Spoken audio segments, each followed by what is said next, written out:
കാസർഗോഡ് ബദിയുടുക്കയിൽ പീഡനത്തിനിരയായ 10ാം ക്ലാസ്സുകാരി കാമുകന്റെ ഭീഷണിയെ തുടർന്ന് ജീവനൊടുക്കിയത് എലിവിഷം കഴിച്ചെന്ന് പോലീസ്. പീഡനത്തിന് ശേഷം പ്രതി അൻവറിൽ നിന്ന് ഭീഷണി ഉണ്ടായതിനെ തുടർന്നാണ് വിഷം കഴിച്ചതെന്നാണ് കുട്ടിയുടെ മരണമൊഴിയുണ്ടായിരുന്നത്.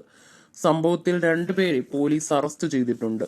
കഴിഞ്ഞ ചൊവ്വാഴ്ചയാണ് സ്കൂൾ വിട്ടെത്തിയ 10ാം ക്ലാസ്സുകാരി എലിവിഷം കഴിച്ച് ആത്മഹത്യക്ക് ശ്രമിച്ചത്. ഗുരുതരാവസ്ഥയിൽ ചികിത്സയിലിരിക്കെ ഇന്ന് പുലർച്ചെയാണ് കുട്ടി മരണപ്പെട്ടത്. സംഭവത്തിൽ സുഹൃത്തായ മൊഗ്രാൽ പുത്തൂർ സ്വദേശി അൻവർ, സാഹിൽ എന്നിവരെ പോലീസ് അറസ്റ്റ് ചെയ്തു. അൻവറിന്റെ നിരന്തരമായ ഭീഷണിയെ തുടർന്നാണ് മകൾ ആത്മഹത്യ ചെയ്തതെന്ന് പിതാവ് പറഞ്ഞു.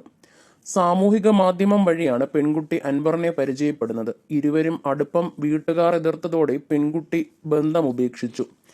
അടുപ്പം മുതലെടുത്ത് നേരത്തെ പെൺകുട്ടിയെ ഇരയാക്കിയ അൻവർ ഇതോടെ നിരന്തരം ഭീഷണിപ്പെടുത്താൻ തുടങ്ങിയെന്നാണ് പെൺകുട്ടിയുടെ മൊഴി. ഫോണിലൂടെയും സ്കൂളിൽ പോകുന്ന വഴിയും ഭീഷണി മുഴക്കി കയ്യിലുള്ള ചിത്രങ്ങൾ സാമൂഹിക മാധ്യമങ്ങളിലൂടെ പ്രചരിപ്പിക്കുമെന്നും പിതാവിനെ കൊല്ലുമെന്നും പറഞ്ഞതായി പെൺകുട്ടി മൊഴി നൽകിയിട്ടുണ്ട്. അറസ്റ്റിലായ അൻവർ, സാഹിൽ എന്നിവർക്കെതിരെ പോക്സോ, ആത്മഹത്യാ പ്രേരണാകുറ്റം അടക്കമുള്ള വകുപ്പുകൾ ചുമത്തിയാണ് അറസ്റ്റ് ചെയ്തത്.